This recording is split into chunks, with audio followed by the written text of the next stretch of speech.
кээ бир укук коргоонун кызматкерлерине жана жогорку деңгээлдеги чиновниктерге, кээ бир саясатчыларга, бизнесмендерге ушунчалык таасир тийген экен. Алардын баардыгы аны менен шугулданып, жанагындай криминалдык мындай бизнестик өзүнчө бир пирамида же империяны куруп алышыптыр.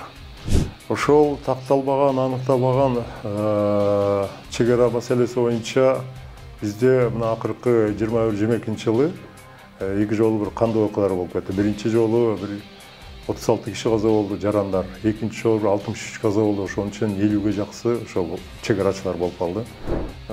Вор в законе болобу, положение сметип айтса, ошонун үчүн камай беришчи. Андай ошондой мыйзамга киргизишип койгон.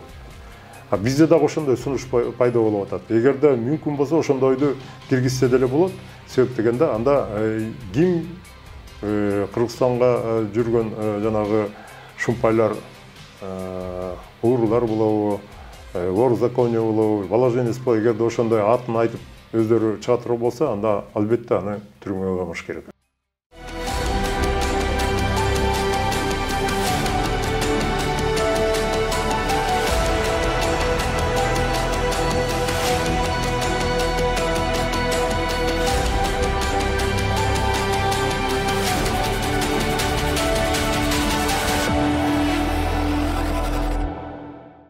Кутмандуу күнүңүздөр менен, урматтуу Политклиника медиасынын көрөрмандары, бүгүн биздин студиябызда конокто коомдук ишмер генерал-майор Артур Медетбеков болмокчу. Саламатсызбы, кош келдиңиз биздин студиябызга. Агай, ушу алгачкы эле суроом, Камчы Көлбаевдин өлүмү негизи эле ушул кылмыш дүйнөсүнө коңгуроо кагалабы? Камчы Көлбаевдин бүгүнкү күндө ушунчалык авторитети криминалдык чөйрөдө кээ бир укук коргоонун кызматкерлерине жана жогорку деңгээлдеги чиновниктерге, кээ бир саясатчыларга, бизнесмендерге ушунчалык таасир тийген экен. Алардын баардыгы аны менен шугулданып, жанагындай криминалдык мындай бизнестик өзүнчө бир пирамида же империяны куруп алышыптыр. Ушул кылмыштын ана башчысы Кыргызстанда акыркы жылдары аябай катуу күчтөнүп, саясий процесстерге да катышкан убакытлар көп болгон. Бул өзүнүн баягы криминалдык империясын бир 15-20 жыл ичинде курган. Ошо курууга катышкан көптөгөн саясатчылар, бизнесмендер, эки жолку төңкөрүшкө дагы мунун адамдары түздөн түз катышканы баарыбызга белгилүү. 2010-20 жылдардагы баары билишет. Бул боюнча көптөгөн макалалар жазылган. Убагында Камчы Көлбаевдин жана алардын мындайча айтканда уюшкан кылмыштар топторунун мүчөлөрү боюнча көптөгөн эксперттер, мурдагы укук коргоонун кызматкерлери абдан көп айтып келишкен. Бийликтегилерге ушул боюнча бир карагыла, чара көргүлө. Бирок тилекке каршы бийликтегилердин көбү ошол убактагы бир потенциалдуу түрдө же активдүү түрдө чара көрө албай, үстүртөн гана жылмалап, компания жарым жыл баягы муларда кармамыш болуп, ошол бойдон калып калган. Ордунан эми бүгүнкү күндө болуп аткан окуя бул өзүнчө бир орчундуу орун дейилет Кыргызстандын мына акыркы убактагы тарыхында. Себеп дегенде криминалдык топтор, алардын ана башчылары эч убакта бийликке тап бербестен, бийликке, саясатка эч убакта жакын жолобош керек. Ошон үчүн бүгүнкү кырдаалдын маселеси ушундай болуп атат. Анан негизи эле ушу улуттук коопсуздук мамлекеттик комитетинин бул иштерине кандай баа берсек болот? Эми улуттук коопсуздук кызматы буга чейин 1-2 айдын ичинде уюштурулган кылмыштык топторунун биздин Ош, Кочкор, Жалал Абад, Сузак, Бишкек шаарларында кармап келген. 1-2 айдын ичинде анализ жасап. Экинчиден ал буларга эскертүү катарында берилген болчу. Буга чейин дагы 2020 жылы Камчы Көлбаев кармалган. 2009 жылдагы Камчы Көлбаев жандагы жан жөкөлөрдө кармалган. Анда баягы 3 кызматкерди, укук коргоонун кызматкерлерин сабап, экөө катуу жарадар болуп, инвалид болып қалшы да, біреу болса өліп қалған. Ал бойынша көп кісілер қармалған, ошонда да Камчы Көлбаев қармалып. Ал уақытта мұрдағы бийлик 2009 жылы Баки президент болып тұрғанда, ошол уақыттағы кейбір құқық қорғау жетекшілері иш-чаралар менен мындайча айтканда келишимсиз болуп муну кой берип жиберген. Же болбосо ошондо эле соттолмок болчу. Бирок бүгүнкү күндө Камчы Көлбаев жана алардын жасап аткан иштерине акыркы убактагы алардын ушунчалык тайраңдап отуруп көптөгөн жерлерди, көптөгөн объектилерди, көптөгөн бизнесмендердин баягы бизнесине салык салып алып атканы, экинчиден акыркы убактагы алардын баягы заказной убийство, буйрутма өлүмгө тиешеси бар экени билинип, аныкталып, такталып баштагандан кийин милдеттүү түрдө укук коргоо органдары буларды кармап отургузуш керек болчу. Ошон үчүн бул укук коргоо органдарынын өзгөчө улуттук коопсуздук кызматынын чоң эмгеги болуп эсептелет. Алар ушул улуттук коопсуздук кызматы биринчи тепкичти басып, ушул кылмыштуулукка каршы күрөшүүдө, уюшулган кылмыштуулукка каршы күрөшүүдө, уюшулган кылмыштык топтун башчыларына каршы күрөшүүдө, коррупцияга каршы күрөшүүдө өзү биринчи баскычты басып алдыга умтула баштады. Бул жакшы көрсөткүч. Эми ушундан токтобой, бул күнүмдүк болбой, бир жумалык, бир айлык болбой, 1 жылбы, 10 жылбы, пока ушул ушулган кылмыштыкту тобун түп тамыры менен жөө албаса дагы аябай ылдыйлатып, төмөндөтүп, бир элдин ыраазычылыгына улуттук коопсуздук кызматы, ички иштер министрлиги катышыш керек. Себеп дегенде, мен ачыгын айтат элем, болуп аткан ушулган кылмыштыкка каршы күрөшүүдө биринчи орунду ички иштер министрлиги, уголовный розыск бар, алардын саны, сапаты жакшы, көптөгөн адамдар иштейт, жакшы балдар. Ошолор аракет жасаш керек эле. Тилекке каршы улуттук коопсуздук кызматы биринчи баскычта иштеп, көптөрүн кармап, мындай ачыкка чыгарып атат. Анан биринчи баскычты басты деп атпайсызбы? Негизи мындан ары дагы күрөшүш үчүн эмне кылыш керек? Анан кандай мындай коркунучтар жаралышы мүмкүн? Кече мына 3-чү күнү го дейм. 3-чү күнү болгон окуядан кийин өткөн аптада көптөгөн ошол жанагы уюшулган кылмыштык топтордун мүчөлөрү, региондогу авторитеттери, положенецтери деп айтылат. Ошолордун көбү миң жолу ойлонуп, анан акырында бири-бири өздөрү ошол кылмыштуулукка байланышы бар экенинен, же болбосо кайдандыр бир регионду кармап, же болбосо башкарып жүргөндөн баш тартышып, экинчиден кечирим сурашып, мындан кийин ал жака жолобойбуз, андай, мындай деп өздөрү айта баштады.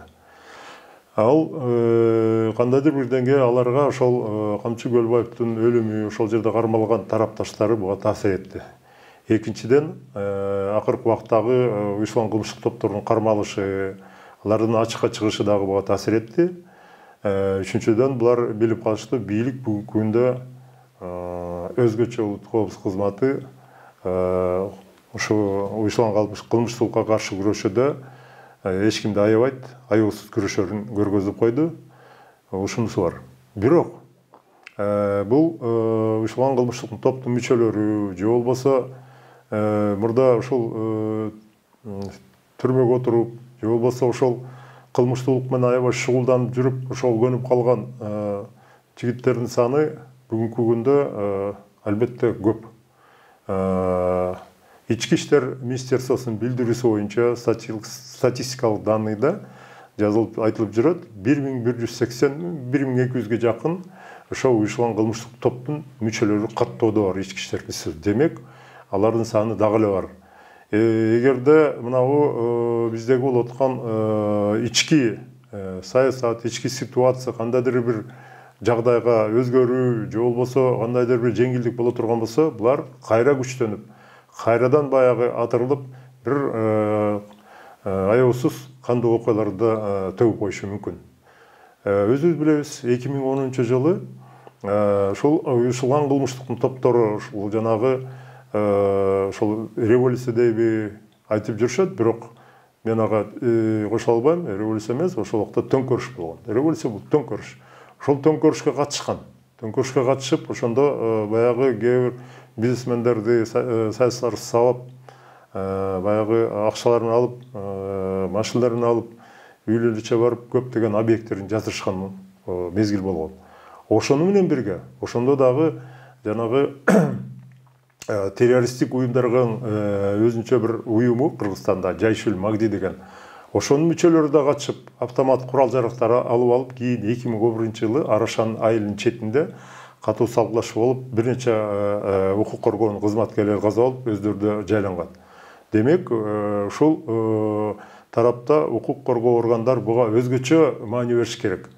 Себеби жанагы кармалган уюшулган кылмыштын топтун мүчөлөрү түрмөгө отургандан кийин же ушундай жанагы экстремисттик радикалдуу диндик топторго аралашып кириши мүмкүн, же болбосо өздөрүнчө ошол топту ошол жакта жайылтып, баарын өзүнө тартып, кандайдыр деңгээлде орто жана чакан бизнестерге азыр убактысынча өздөрүнүн таасирин тийгизиши мүмкүн, билинип билинбей. Ошон үчүн бул жерден ушул уюшулган кылмыштыктын топтору менен күрөшүүдө күнүмдүк комплекстүү иштерди жүргүзүп туруш керек. Ушул жогоруда да айтып өтпөдүңүзбү, акыркы учурларда ушул Крим чөйрөсүндөгү ат аталып жүргөн бир катар жарандар ушу интернет аркылуу видео кайрылуу жасап, мен Крим чөйрөсүндө эч кандай статусум жок, мындан кийин мыйзамга баш ийип жашайм деген билдирүүлөр таратып атпайбы? Анан негизи бул эмнеден кабар берет? Негизи Кыргызстанда бир мыйзамдагы ууру деп аталган жарандардын саны 4 эле болчу. Ошол Батукаев, анан кийин Камчы Көлбаев, андан тышкары жана Каршыкыр деген, анан Сакал деген. Анан тиги Батукаевди осы убагында бийлик ойноп жүрүп, Атамбаевдин мындайча айтканда мындайча кийлигишүүсү менен, дагы бир 20 жакын чиновник, министрлердин кийлигишүүсү менен ал Кыргызстандан чыгып кетти, чыгарып жиберишти. Андан кийинки мындайча айтканда криминалдык чөйрөдөгү мыйзамдагы ууру деген Сакал биякта түрмөдө отурат. Андан кийинки Каршыкыр мына былтыр эле өзү ошондон баш тарткан, ошол статустан. Эми бул жогорку деңгээлде алардын статусу. Анан мына кече жакында ошол эле Сакал ошондон баш тартып, ошол Бор закон дегенден Кудай үчүн мен ошол жака кеттим деп өзүнчө билдирүү жасады. Камчы Көлбаев болсо бүгүнкү күндө жанагы официалдуу түрдө билдирүүдөн кийин атышуу болгондо алар каза болушту. Демек, бүгүнкү күндө ошол статустан баш тарткандар булар өздөрүнүн ичара гана чөйрөдөгү жана бригадирлер болгон. Положенец, смотрящий дегендер ошо баягы региондордо. Алардын мындай баш тартышы алардын ордуна башкаларды коюп коюшу мүмкүн өздөрү эле. Биринчиден. Экинчиден, биздин Кыргызстанда аркылуу наркотрафик кетет. Наркотрафикти контролдоо, көзөмөлдөө, аны чыгарып, же болбосо ошо менен шугулданыш үчүн бул Россияда жана башка өлкөлөрдөгү криминалдык группалар, авторитеттер аябай кызыктар.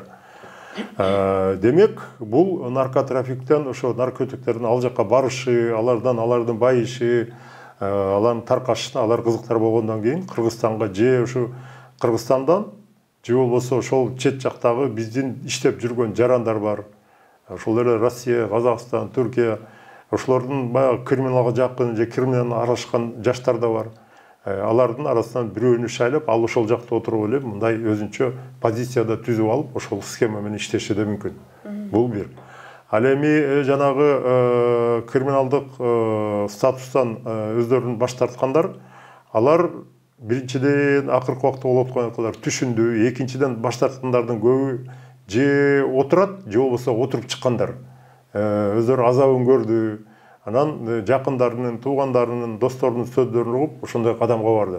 Бирок алардын орун же болбосо жаңы дагы бир мыйзамдагы уру пайда болбойт деп эч ким кепилдик бербейт. Ошо өздөрү эле кайра баш көтөрүп чыкпайт дегенге. Өздөрү кайра баш көтөрүп чыкпайт деген эми официалдуу түрдө бул чыкпашы мүмкүн. Бирок тымызын баягы өздөрүнүн байланыштары бар, адамдары бар. Алар менен баягы кеңеш берип, кандайдыр бир деңгээлде аларга өздөрүнүн баягы көрсөтмөлөрүн бериши мүмкүн. Буларга азырынча ишеничте жок. Алар пока ишеничте жок. Ошон үчүн алар менен дагы оперативдик иштерди укук коргоо органдары өткөзүп туруш керек. Оперативдик профилактикалык түшүндүрмө иштерин. Жакшы, анан бүгүн эле көрдүңүз да ушул Улуттук коопсуздук мамлекеттик комитетинин жетекчиси Камчыбек Ташиев Facebook'тагы баракчасына билдирүү жасабадыбы? Эми баарыңарга эскертебиз, мындан ары Крим чөйрөсүнө бергендерди дагы Крим чөйрөсүнөн барып кимдир бирөөлөрдү коркутуп акча алгандарды дагы жазалайбыз. Мындан ары Кыргызстанда Крим чөйрөсү, Крим кассасы деген болбойт деп жазды да. Анан негизи бул нерсеге кандай комментарий бересиз? Эми ачыгын айтайын, буга чейин кандай болуп келген?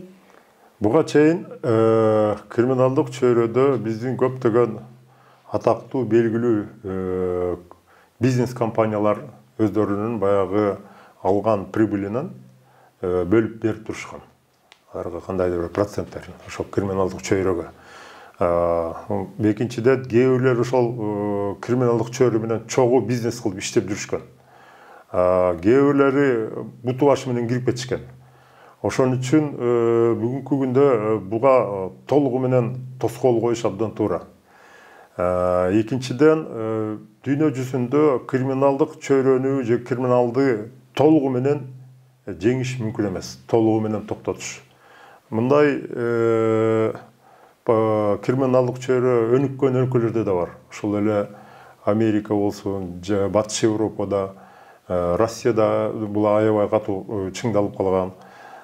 Бирок аларды элди тагдырын ойлогондон кийин аларды баягы элди уратпай, бизнесмендерге тийиштирбей, өзүнчө бир чакан иштери менен жүрүшү мүмкүн деп көзөмөл кылышат көп учурда ал жакта. Бизде бүгүнкү күндө криминалдык топтор ушунчалык күчөп кеткен, жана цифрасы санын айтпадым, 1200-ге жакын деп. Демек, бул боюнча аябай аябыз катуу иштерди башташ керек.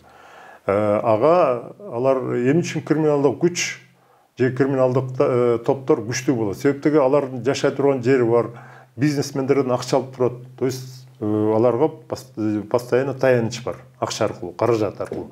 Демек, ал каражаттардын бардыгы жоготуш үчүн, керек болсо түп тамырын кыркыш үчүн, албетте биринчи кезекте жанагы бизнесмендер, өздөрү алып барып берген бизнесмендер, байланышта болуп жүргөн бизнесмен болобу, же болбосо өздөрүнүн бизнес структура ошолор менен жүргөн, ошолордун бардыгы мына айтылган сөздөн кийин, бул айтылган сөз деп ойлобойм, бул коюлган талап.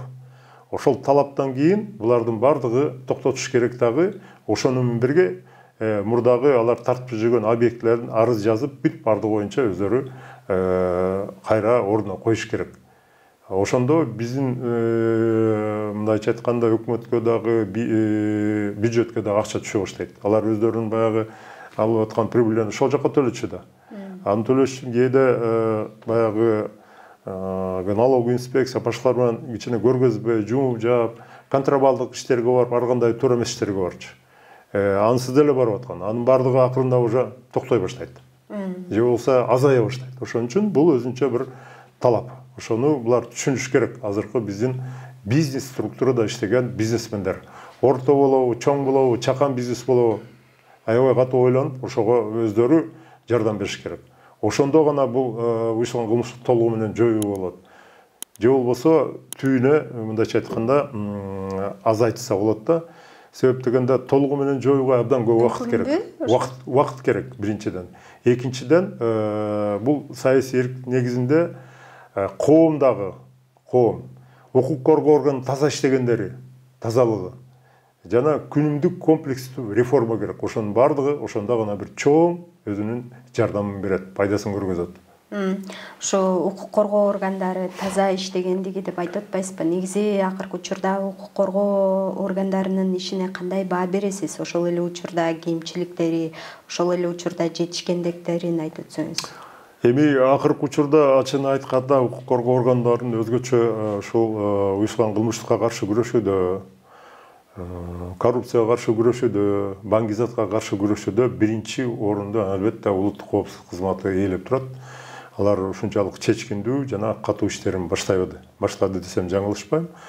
Эгерде ички иштер министерствосу жанагы уюшкан кылмыштыкка каршы күрөшүүдө өздөрүнүн мүмкүнчүлүктөрүн пайдаланып, улуттук коопсуздук кызматына жардам берип, алар менен чогуу иштеп, ошонун негизинде дагы бир аракеттерин жасаш керек деген ойдомун. Үчүнчүдөн, албетте, бул жерде бир чоң проблема бар. Ал проблема ошол ички иштер министерствосу же улуттук коопсуздук кызматы жанагы опер составтарына мыйзамдын мындайча айтканда бир такала турган позициясы бар. Ал баягы убактылуу өкмөт келгенден кийин оперативно розыские мероприятия деп коет. Же болбосо ОРДМ.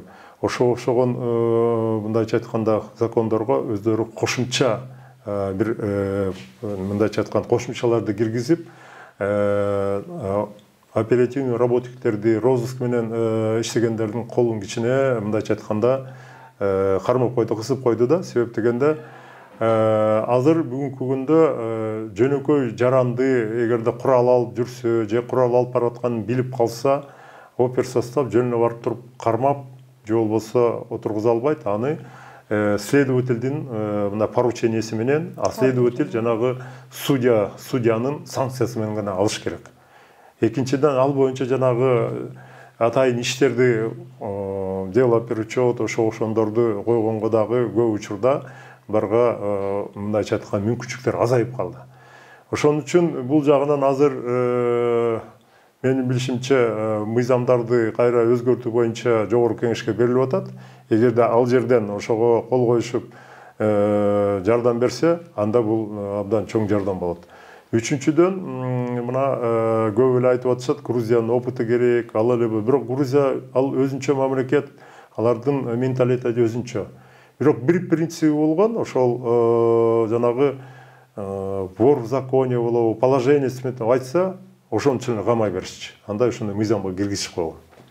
А бизде дагы ошондой сунуш пайда болуп атат. Эгерде мүмкүн болсо ошондойду киргизсе деле болот. Себеп дегенде анда ким Кыргызстанга жүргөн жанагы шумпайлар, уурулар болобу, вор в законе болобу, положение сметип, эгерде ошондой атын айтып өздөрү чыга турган болсо, анда албетте аны түрмөгө камаш керек. Акыркы учурда ушу социалдык тармактарда зордук зомбулук маселеси күч алып атканы жазылып атат, көрүп атабыз интернет булактарынан. Анан негизи биз канткенде ушу зордук зомбулук маселеси менен күрөшө алабыз? Эми зордук зомбулук маселеси менен күрөш үчүн албетте биринчиден анын бир нече түрлөрү бар. Зордук зомбулук үй бүлөдө да болушу мүмкүн.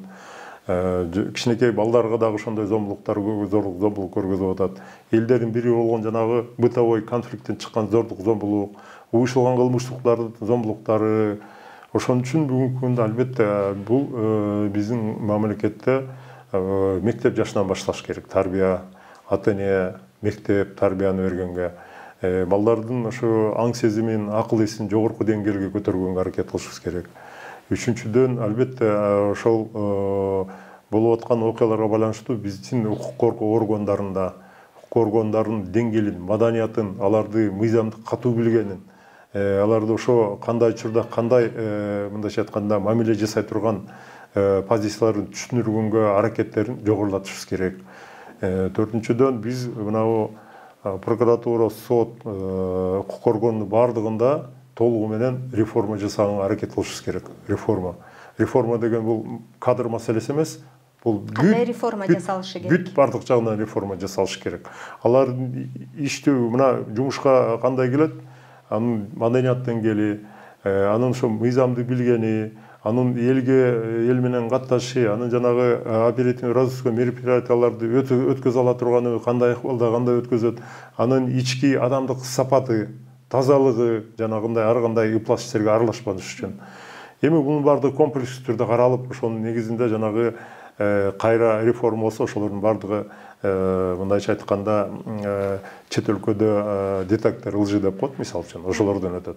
Эми булардын баардыгы ошол принципте ар кандай тесттерден өтүш керек. Психологиялык жактан медиктер карап, ошондо дагы өзүнчө бир туура, мындайча айтканда, диагноздорун берип, баардык жагынан мындай тартиптүү, адептүү, акыйкаттуу укук коргоо органынын кызматкерлери болуш керек да, иштегенге жараша. Экинчиден, мамлекет реформа жасаганга жараша булардын айлык акысын, маянасын дагы көтөрүш керек. Ошо милиция кызматкерлеринин, мисалы үчүн да, укук коргоо органдарынын. Экинчиден, алар курал жабдык, машина, башкалар менен дагы камсыз болуш керек. Үчүнчүдөн, социалдык тармактарда массалык каражаттары, булар боюнча мындай туура образ, стимул бере турган бир образдарды жараткан, мындай чыгармаларды, ошону менен кошо туура образ бере турган макалаларды жазганга аракет кылыш керек. Баары эле жаман булар бизде ошондой көнүп калган, укук коргоо же милицияда жыйында иштесе, бул бүттү. Баардык жагынан жаман. Бирок милиция кызматкерлеринин да абдан жакшы иштеген таза балдары да көп да. Баягы бир эле киши же бир 10 чакты киши болуп калса, миңдеген кишиге анын таасир этип атат да, жамандык жагынан. Эми бул абдан комплекстүү неме да, программа. Ошондой эле сот системаларында дагы, себеп дегенде укук коргоонун кызматкерлери кармап алып келишет, кийин сотко өткөндөн сотто баягы статьялардын баары жоголуп эле бир штраф менен же болбосо жөнөкөй жеңил мындайча айтканда жаза менен качып кутулуп кеткен убактар да болот. Ошон үчүн бизде буга дагы алдыда мамлекетте абдан көп кыйын, орчундуу проблемаларды карап, ошол боюнча иштеш алдыда турат. Кийинки сөздүн угуну чек ара маселесине бурсак, ушу Камчыбек Ташеев менен Ятипов экөө ушул татаал сүйлөшүүлөрдөн соң Кыргыз-Тажик чек арасы боюнча кезектеги протоколго кол коюлганын айтпадыбы? Анан социалдык тармактарда ушул Кыргыздын жери Тажикстанга өттү деген сыяктуу пикирлер дагы жазылып атат да. Бул боюнча нелерди айта аласыз? Мен мындай айтар элем. Ошол такталбаган, аныкталбаган чек ара маселеси боюнча бизде мына акыркы 21-22 жылы эки жолу бир кандуу окуялар болуп кетти. Биринчи жолу бир 36 киши каза болду, жарандар. Экинчи жолу 63 каза болду. Ошонун үчүн 50ге жаксы ошо чек арачылар болуп калды. Тилекке каршы бул такталбаган жердин участкалары көбүнчө мына ачык талаадагы жерлер. Тоолуу жерлерде, рельефте ал жерлер мындай чечилүүчү, дебат эле чечилүүчү маселе. Негизинен бул комиссия боюнча 2000 жылдан бери иштеп келатат. Бирок биздин комиссия туруктуу болбой, 3 жолу төңкөрүш болду. Төңкөрүш болгон сайын комиссиянын мүчөлөрү, башчысы алмашып, позициялары да башкача болуп, ошого биздин коңшулар буга дагы бир көңүл бурган да. Анан дагы айтарым, ошол жер маселесин тактоодо, аныктоодо албетте ошол жердеги жакын жайгашкан элдин биринчи кезекте алардын талабын, алардын кызыккан позициясын дагы бир мындайча айтканда көңүлгө алыш керек. Азыркы убакта бир 46 километр участка баягы такталып, аныкталды деген маалымат берилип атат. Бирок бул эки элдин ортосундагы жер талаш маселеси бири-бирине 1 метрден уступка кылмайынча баары бир бүтпөйт. Себеп дегенде биз дагы алып биздин жерди деп атабыз, алар дагы биздин жерди талашышы мүмкүн. Биз 1 метр берсек, алар 1 метр берет. Биринчиден. Бирок мындай аша чапкандык болбош керек. Биздин Кыргызстандын жерин аларга ошол тынччылык үчүн эле мына бере салабыз деген биздин бийликтегилер басып бара албайт. Кандайдыр бир деңгээлде бир эки жактан тең баягы сүйлөшүүлөрдүн негизинде ошо жердин участоктарын изилдөөдө, анан мурдагы карталарга салыштырмалуу, андан тышкары ошол жердеги позицияларын караштырып туруп, анан бир чечимге келишет. Акыркы убакта ар кандай сөздөр айтылып атат. Мына жер боюнча маселе, демаркация, делимитация бүттү деп. Жок, бүтө элек. Себеп дегенде бир 300 ашык километр жер дагы эле болсо делимитация, демаркация болуп элек. Дагы алдыда көп жумуштар бар. Эми баягы биринчи баскычтар баштала баштады. Негизинен ушуга жараша биздин бийликтегилер дагы, алардын жергиликтүү бийликтегилер дагы эч кандай провокацияларга барбай, провокациялардан алыс болуп, ошонун негизинде тынчтык дипломатиялык жол менен күнүгө 1 метр болобу, 10 метр, 100 метр болобу, кадам-кадам болуп акырын чечсе болот. Экинчиден, бул боюнча саясий эркти эки президенттен мындайча айтканда билдирүү жасады. Себеби дегенде бүгүнкү күндө согуштун эч кимге кереги жок. Пайдасы жок. Да, пайдасы да жок. Эгерде Тажикстандын бийлигиндеги кээ бир эр-кулдар отуруп, биз армиябыз күчтүү, бизде курал-жарак көп, биздин элибиздин саныбыз да көп, биз бул жерди басып алабыз деген бир коркутуу үркүтүүлөр болсо, алар абдан жаңылышат. Себеп дегенде мындай согушта, жердеги согушта эки жактан тең абдан көп жоготуу болот. Тажиктер былтыркы окуядан кийин аны сезип калды, өзгөчө бийликтегилер. Ал эми карапайым тажик эли, алар баягы бийликтегилердин тилин угат, башка эмне. Карапайым тажик эли кыргыздар менен жакшы тынч жашаганга аракет кылат. Себеп дегенде алардын соодасы болбой калды. Аларга көптөгөн мындайча айтканда соода саттык каттамдар болчу. Көптөгөн мына ар кандай материалдар Кыргызстан аркылуу келчү, өзгөчө мына Кужант областындагы. Азыр жол жабык, чегара жабык, алардын баары токтоп калды. Алар дагы өзү азабын тартып атат. Демек алар дагы 1000 жолу ойлонуш керек. Ошонун баарын эстеп, ошонун баардыгын ойлонуп, азыр бир пикирге толугу менен келет деген ойдобуз. Агай, акыркы суроом болсун, ушу саясий эрк деп айтып калбадыңызбы? Азыркы бийликтин мындай саясий эркине кандай баа берип атасыз? Негизи азыркы бийлик кандай иш алып барып атат? Азыркы бийлик ачыгын айтканда, мынау социалдык экономикалык кризис күчөп турганда, саясий кризис дагы болуп турганда, андан тышкары мынау уюштурулган кылмыштуулук, коррупциялар күчөп турганда, өздөрүнүн мындайча айтканда быйылкы жылы өзгөчө саясий эркин көргөзө баштады. Саясий эркинин негизинде жанагы уюштурулган кылмыштуулук топторго, алардын ана башына урган күрөш, ошону менен бирге коррупция болгон күрөш десек, андан тышкары жаманбы жакшыбы, мына быйыл Тажикстандын президенти менен Кыргызстандын президенти биринчилери жолугушуп, ошондой позицияларын билдирип, ошо чегара боюнча маселелерди көтөрүшүп, ошону чечүүгө аракеттерин жасап атышат. Бул да өзүнчө бир саясий эрк. Бирок албетте кемчиликтер бар. Кемчиликтер ошол бүгүнкү күндөгү баалардын кымбатташы, мынабу өкмөттүн жанагы айтып аткан электр энергия боюнча алдын ала билдирүүлөрү элдерди бир паникага алып келип атат. Ушундан свет өчөт, веерный отключение болот. Ал албетте бул дагы элди тынчсыздандырат. Коопсуздугуна мындайча айтканда тиешеси бар.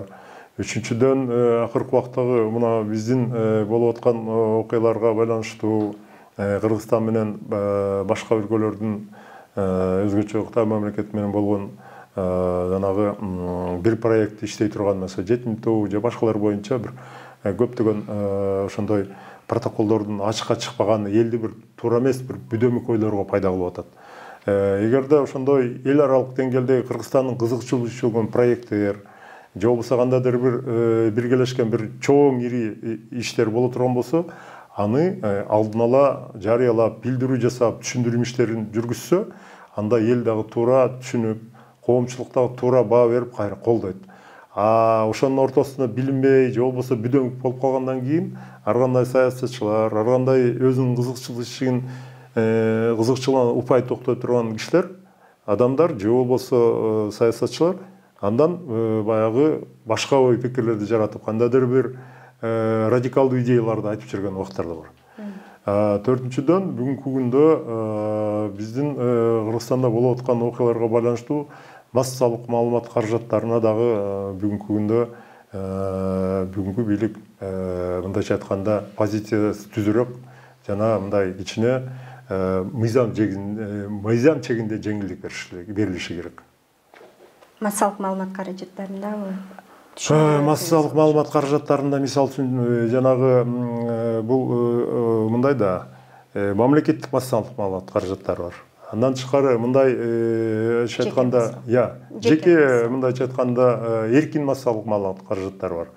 Ошолордун арасындагы кандай бир конкуренция болуш керек, бирок конкуренция мыйзам чегинде болуш керек. Айтылган, чыгарылган маалыматтар так жана текшерилип мыйзам чегинде болуш керек. Анан маалыматты эле калыптуу жазып, баягы адамдарды же болбосо кээ бир мындайча айтканда саясий бийликте жүргөн адамбы же болбосо мындай органда иштеген адамбы, ошолорду бир калп айтып же болбосо ага бир кандайдыр бир ой пикирлерди туура эмес жаратып, анын баягы өзүнүн адамдык сапатына, өзүнүн аброюна келтирген мындайча туура эмес маалыматтар бул албетте мыйзамга жатпайт. Ошон үчүн бул жагын да караш керек. А негизинен коомдо дайыма мындайча айтканда конкуренттүү мына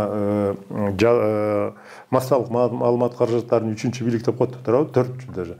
Ошол массалык маалымат каражаттары бири-бири менен мындай позитивный конкуренцияда позицияларын билдирип туруш керек. Себеп дегенде, эгерде ошондой позицияларын позитивдүү билдирип, туура мыйзам чегинде билдирсе, бул бийликке дагы абдан чоң жардам берет. Алар билет, көрөт, угат. Эл дагы ошону колдоп турса, мындай кылып оңдой баштайт. Же болбосо ошону жасабаганга аракет кылышат.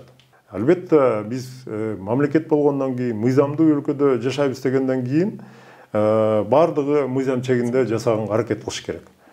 Бирок кандай болсо дагы сөз эркиндиги биздин Кыргызстанда болуш керек. Сөз эркиндиги аркылуу биз мамлекетти алдыга көтөрүүгө, өсүүгө, өнүгүүгө ошол туура критика берип, мыйзамдуу критика берип туруп, акыйкат критика берип, алдыга түртүүгө аракет кылышыбыз керек. Жакшы агай, убактыңызды бөлүп келип бергениңизге ыраазычылык билдиребиз. Ушуну менен маегибизди жыйынтыктайлы. Сиздер менен мен Кымбат Турдубекова болдум. Политклиниканын YouTube каналына, Facebook баракчасына жазылууну унутпаңыздар. Сак саламатта туруңуздар.